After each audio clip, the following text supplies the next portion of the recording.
Hage says he was asked to broker that deal. He says he met separately with Iraqis once in Baghdad and also Pentagon advisor in London. What was Iraq offering, and was that offer legitimate? I spoke with Mr. Hage and asked him about his role in the alleged secret diplomacy. The fact of the matter, Bill, is that the Iraqis at some stage, through the director of intelligence who visited me in Beirut, had indicated that the Iraqis would be willing to allow between 1,000 to 2,000 U.S. agents, FBI and or scientists into Iraq to verify, according to them, the absence of weapons of mass destruction, or that they no longer had weapons of mass destruction. The second point, they offered to turn over Yassin Abdurrahman, a terrorist involved with the World Trade Center bombing in 1994. And on the third issue, they offered to hold free and fair elections in Iraq within a year or two. They kept on asking why they were targeted, or they would be targeted, that they didn't wish confrontation with the United States. If it was about oil, they'd be willing to make concessions on oil.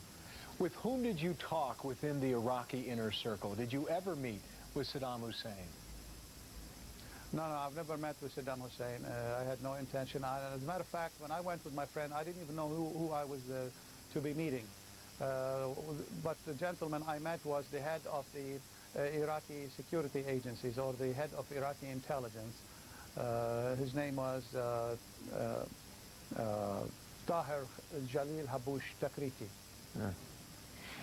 You obviously believe the Iraqis, knowing the years of deception that the UN claims Saddam Hussein has made against inspectors in his own country. Why would you consider them credible? Well, let me state some facts.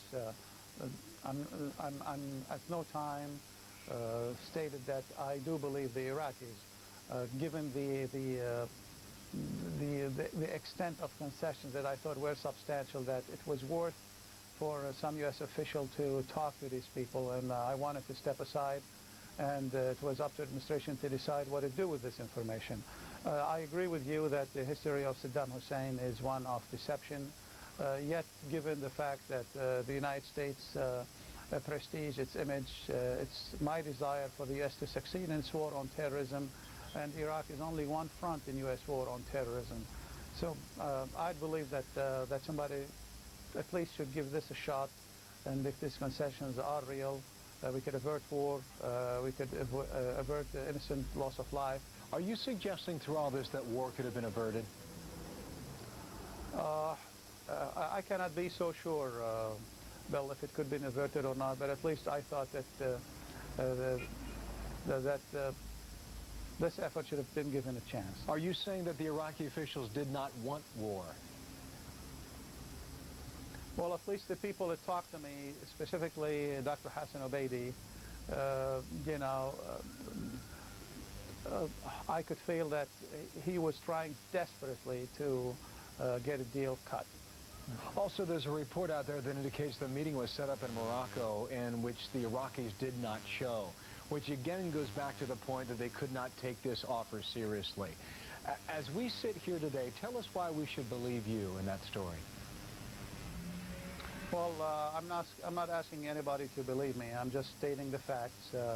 As I told you, had it not been through reporters and leaks in Washington, this story would have died with me. Unfortunately, I was put in this situation by reporters who got access to memos and documentations and emails passed from me to people at the Pentagon and or Richard Crowe, and